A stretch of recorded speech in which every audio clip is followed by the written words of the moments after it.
There's nothing you call transformation as far as in MSS is concerned today. It all started from Lagos. It went to all the universities. I know the role people like us played in this regard. Is it Uniben? So it's like maybe so what was happening in Lagos woke many people up. Because MSS was started such that you can't talk in MSS gathering without proof. And it's Kitabu or Sunnah. So it all started from New Land. So, but like you know, a change will bring about those who will oppose it. Because those who are beneficiaries of status quo, they will not want a change. So they will just look for a way to truncate it. That was what really happened. Exactly. So the next thing, one of your work is the voice behind the Yoruba translation of Al-Masrat, audio recitation to Ariman Boki. What year? Because a lot of people, I play. Àbí bàbá kan tó ti kú láti 1980 ló ṣe kíní yẹn bí 1970. Ìgbà wo lẹ ṣe ìgbà wo when how did that now it was exposure to Sheikh Abdul Muhammad Ali for that everything we did must have reference from the Quran. In those days, Toriko was very, very strong, solid, grounded in Yoruba land. In fact, an average Muslim would Masolati party go to Masolati Ibrahimiyya. Because at that time exposed us to Masolati Ibrahimiyya. So, Torika Gwale Gongba kò sí ni, but èmi ò sọ láti bí party kí n tó mọ Masolati Ibrahimiyya náà. So pé èyí tá ló fi ṣe rèé o. So wọ́n á gbà ní ẹjọ́ pé ká jẹ́ kí dáadáa yìí kó tàn ká. Kí ní ta fi rìkọ́ọ̀dù ọjọ́ náà lọ́nà níjẹ̀ṣà. Gájẹ́ẹ̀tì wọn ni èmi àti àwọn ẹlẹ́gbẹ́ mi kàkà ọjọ́ náà lọ́nà 1989. Níjọ́ náà lọ́hùn kò jọ pé ọmọdé ń ṣeré. Really gbèsè lẹ́mìí pé we want to do something to transform the world. I can be okay, I shall be a poor audio. I came up with Tonlale Joy. Èmi Gabadeen, Arugani, Sas Komodin, Gabadeen, Ayawaidi. Àwọn mo lè rántí àwọn èèyàn láti July 2 was around. Níjọ́ náà lọ. So, akọ̀ṣà àṣẹ, adẹ̀ láàrin ọ̀pẹ a máa lò láàrin ara wa. Ó ṣe di pé bẹ̀rẹ̀ sí ní spread again. In 2008, when I went to the US, somebody called me. In fact, I want to announce pé ẹni tó kàn máa sọ láti yẹn bọ̀. Someone took me up from Baltimore, Maryland. They look forward to see. Níjọ́ tí mo máa lọ ṣe wáàsí ní New York. It's like the president was coming. The type of reception I was given. But I nearly missed my flight from the JF Kennedy International Airport. The way people have accepted it, my wish and prayer is that may Allah accept it for us. Because if we say I'm a copyright lórí ẹ. Of course. Well, ojo jókòó tì. Ẹnìkanlùkọ́. Iṣẹ́ yẹn tó jókòó tì pé kí kò má gba royalty. Because nínú.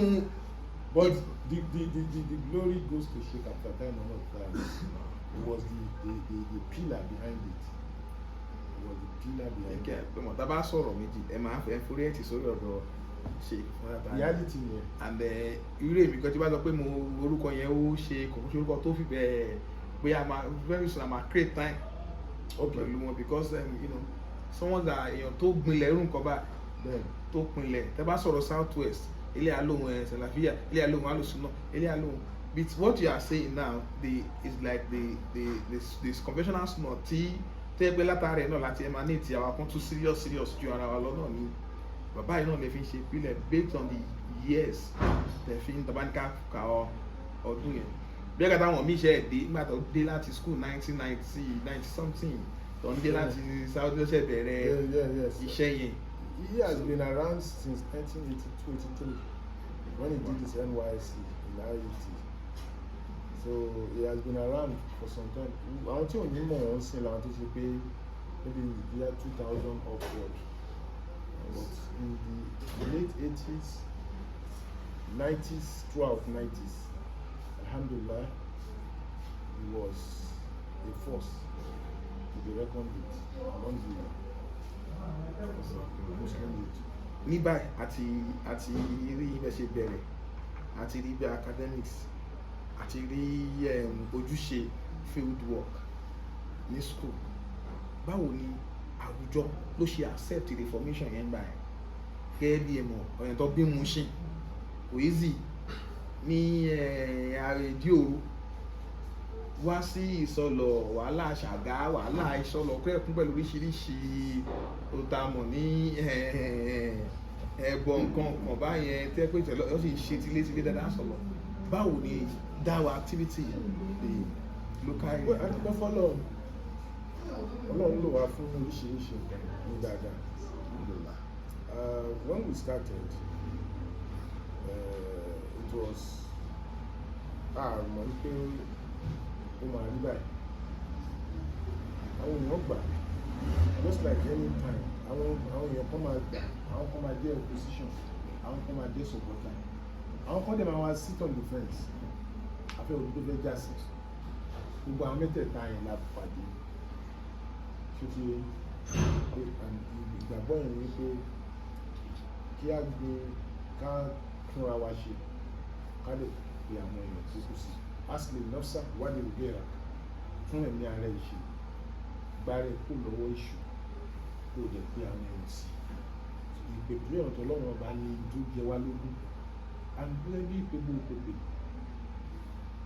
àwọn kan gbà àwọn kan gbà àwọn kan ń wò tó yẹ pé nígbà àwọn tí wàá dàgbà ń sìn kan tó gbà tó ti yẹ yín pé àwọn òyìn jọ yẹn àmọ́ pé bí tó máa dé rèé so bí ó ṣe rí ìjọ náà lọ́nà ọ̀dọ́ agbára ọ̀dọ́ ó wà lára ń gbà yẹn títí ó wà lára ń gbà yẹn débi pé tá a bá ti bẹ̀rẹ̀ báyìí à ń lọ ní òkè ń wálé tí bá ti lọ sùkúl ní ń wálé nínú ọ̀lẹ́dẹ̀ tá a bá ti ní long vac ní lágbàáyé nínú mọ́ṣáláṣí la máa wà a máa kàwé both Arabic and English ifso series àwọn òwe ifso là ń kà ní ọ̀nà lọ àtàwọn tí ó rà lágbàáwá là ń kà ní ọ̀nà lọ àdàwọn máa yí ara wa ni nígbà tá a wà ní MSS tí tá a wà nínú àwùjọ náà lọ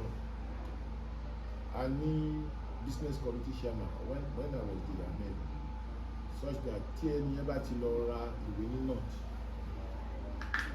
ó lọ ra ìwé student akon school alọ fún MSS it was business committee chairman MSS bàbá yìí jẹ́ ẹ̀rọ tí orúkọ Ọdẹ́làdé àbúrò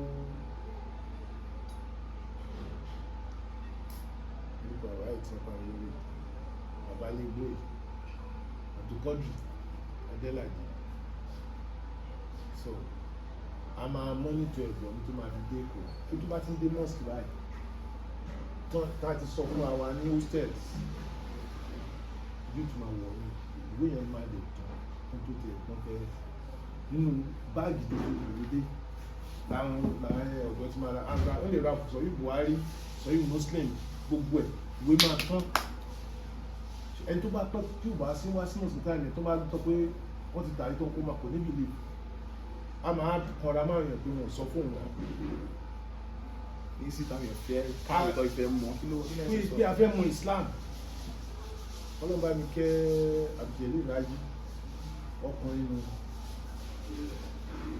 ipa tó kó nínú àgbọ́yé Islam ní ilẹ̀ káàrọ̀-o-jíire kékeré.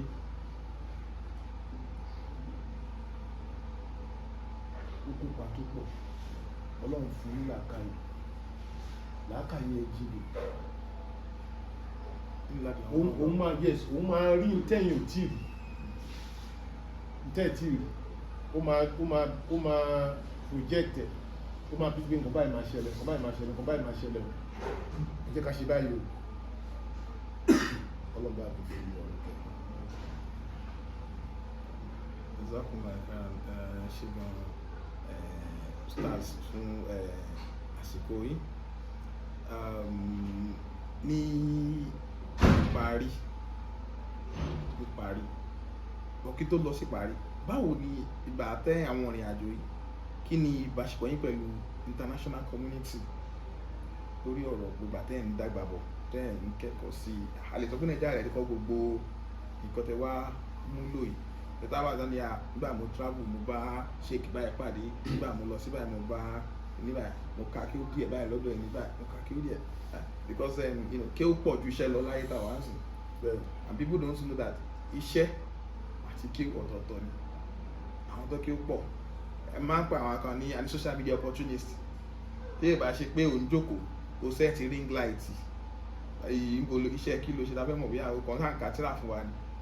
Ó yàtọ̀ sáwọn tó yẹ pé wọ́n wọ ojúlé sójúlé lọ mú ọmọ káàkiri lọ ń wọlé sílé lọ ń ṣe gbogbo ẹ̀. So kí ni ìbáṣepọ̀ pẹ̀lú international community lórí iṣẹ́ ṣíṣe? Well, àṣepọ̀ tí mi lè sọ personally was in 2003 when I went to Libya. Kí lẹ̀ ló gbé mi lọ sí Libya jù pé mo ń present program kan ní TV NTA 2 Channel 5 Islamic World. That program gained a lot of traction in those days, so ó jẹ́ kí n wà popular. Òun ló fà tí irú àwọn Kenny Ogungbe yes àti the friend Kenny Ogungbe they sponsored the trip for me to go to Libya. Muammar Gaddafi was still there. So it was an international conference on unity that brought Muslims across the world. So I was one of the interpreters in that conference. That was my first, what I would call, apart from the Hajj, which I went to in 1999, that was my first exposure. But then, alhamdulillah, I've been to the US, I studied in the UK, I've been to Malaysia, I've been to Japan, I've been to Kenya, I've been to all those places to participate in conferences. That reminds me. During your stay in the UK, on Ejemo Mumbe? Sure. I was the mom of university. Even as a student, ṣé wọn ní mọ̀mù tẹ́lẹ̀ ni àgbà tí wọ́n rápẹ̀rẹ̀ àfa wọ́n rápẹ̀rẹ̀ ẹ̀sìn. Kí ni yẹn ni pé when I was going to the UK, àníyàn tí mo ní ni pé mo fẹ́ lọ learn. So I'm just going to be myself, learning, listening to others to talk while I was learning. I discovered that when I started, I came there. Because àjẹsára yẹn wà níbẹ̀, ó difficult fún wa ká dé ìtàn ká jókòó ká má sọ̀rọ̀. So nígbà tó bá rí pa bá sọ̀rọ̀, Ọlọ́run dẹ̀ ń sọ pé ọ̀rọ̀ tá à ń sọ yẹn make sense sáwọn yẹn. This man, kí ni ìwà lára, because when they saw me, they knew the way I was talking. This person is not just student. Yeah. By then I was almost 40. So ó di pé a máa ń rotate imamship ni. Ó di pé people were always looking forward to gbà tó máa kàn mí. You know, even Arabs, Muslims across the world. So so àjẹsára tí sheikh wa ti fún wa yẹn ó ràn wá lọ́wọ́ púpọ̀ pé ẹ̀yin kẹ́ wá sọ̀rọ̀ fún wa. Each time I wanted to talk, you can see the reception, you can see the mood. The mood will change. Let's hear this man. You know, so lára ẹ̀bùn Ọlọ́run yẹn tó fún wa. So it really broaden one's horizon. Èèyàn lè rí nǹkan more holistically than pé kí kákan máa scratch surface. So adúgbò fẹ́lọ́n kọ́lọ́n kó gbà níjọsìn fún wa. Gẹ́gẹ́ bẹ́ẹ̀ náà ṣe sọ̀rọ̀ àfáà mi nínú nǹkan táwọn yẹn máa ń sọ pa àwọn ìta ní alùsùnà ni pé àpọ́nlé ẹni tó fi mọ̀mọ́ yàn kò fi bẹ́ẹ̀ jìndò lẹ́mi pé a máa ń fowó kékeré mú. Well, bẹ́ẹ̀ ní kálukú bá ṣe rí nǹkan sí ni ṣọmọ wàá mọ ibi tó ti ń bọ̀, wàá ro ibi tó ti ń bọ̀, wàá ro ipa tẹ́niyẹn kó nígbésí ayé ẹ lẹ́yìn ìgbà tó bá pàdé. Kí là fẹ́ sọ nípa ìsìn lẹ́yìn nǹkan tí àfa wa tó kọjú wa sí, kì í ṣe pé kì í ṣàfà tó ń sọ nìkan, òun lè máa bá níwájú iṣẹ́, so yàtọ̀ sí pé máa ṣe wáàsí fún yín, sọ̀rọ̀ fún yín, ẹ̀yin náà rí lifestyle ẹ̀ pé ẹni yìí o kò sí tí ò lè ná. So you will learn sacrifice practically when your teacher demonstrates it in your presence. So níbà a lè sọ pé àfáà yín ló kọ́ yín kí ó sàn, àmọ́ àsọ pé àwọn ọlọ́pọ̀ yín ní ẹ̀sìn lọ́pọ̀ yín bẹ́ẹ̀ fẹ́ gbélé ayé. Sure, gbogbo ẹ̀ ló kọ́ mi o. Ẹgbàá because direct. Of course I told you now, ibẹ̀ ni mo ti serve. Mo dẹ̀ wọ̀ pẹ̀lú wọn till 1999. So several times he will speak Arabic, he will train my Arabic, he will speak Arabic, I will reply, he will speak it to me, I will reply him. And gbogbo life wa dáwà ni. Okay, how did I get to 1004 mosque? I was an interpreter in 1004 mosque. That was the time when Sheikh Gumi, when they wanted to start that mosque, 1004 Central Mosque, 1004 Flat Central Mosque. Sheikh Gumi knew my teacher. The father of the father of the present one. Said Sheikh Al-Fatah is the most qualified. So my sheikh was one of the imams, 1004, and there was nowhere he was going that he would not take me. There was nowhere he was going that he would not take me. So when he would speak, so a time came because of his busy schedule, I took over his role as the imam and as the interpreter, interpreting the khutbah from Arabic to English. So it was a real life-changing training experience. It was a life-changing experience, positively. Alhamdulillah. So ní ìparí, your job now, is it more of a dawah or more of a university professor?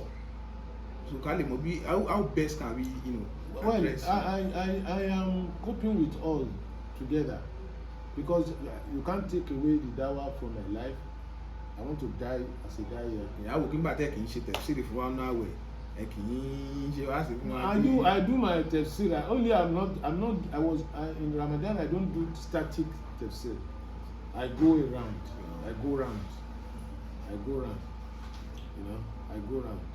And I try to divide my time across different settings. So you can use easily use the title Professor, Sheikh, Ustaz. I want to be a caller to the way of Allah, because for me it's the most important profession I can ever be, and I see that as a favor of Allah that He has decided to be using me to spread His word. I'm a caller to the way of Allah. I don't want to be anybody's ustaz. I want to be a teacher, teaching people good. You understand? Teaching them Islam. Teaching them to be patient, teaching them to spread the message. That's our job, and it's a privilege. It's a privilege if you are doing dawah, calling to the way of Allah, and you make that your passion. It's a privilege from Allah. It's money of Allah, Allah's favor to you. Just like the prophets of Allah said, "Walakin Allah yamunu man yasha'u min ibadihi." Allah chooses who He wants among His servants for this cause. So it's a privilege, and I would rather wish I live and die on that basis. Forget about being a professor. You know, being a professor, as far as I'm concerned, is not as important as being a caller to the way of Allah. وَمَنْ أَحْسَنُ قَوْلًا مِمَّنْ دَعَا إِلَى اللَّهِ وَعَمِلَ صَالِحًا وَقَالَ إِنَّنِي مِنَ الْمُسْلِمِينَ. You can never profess anything better than professing that Allah is one, Muhammad is His messenger. So ní ìparí Sheikh, ẹ fún wa ní advice generally to the youth, especially who are basically, you know, on social media. Everybody wants to correct what's happening. Everyone want to have their say on issues around. Cherry, now I want to talk to the youth.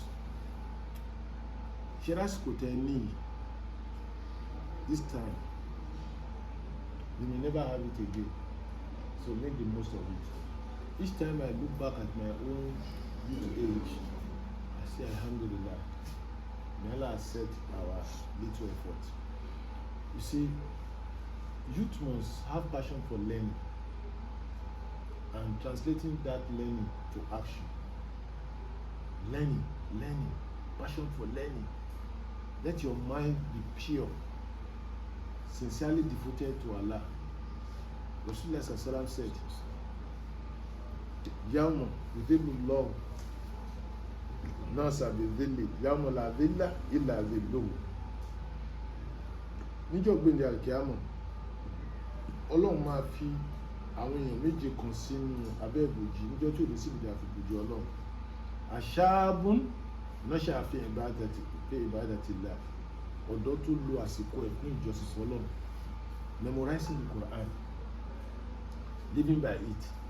You see, my own memorization started when I was young, when I used to represent Lagos State at the National Quranic Memorization Competition, first of all in Maiduguri in 1987, in Kano in 1988, and I represented Lagos State.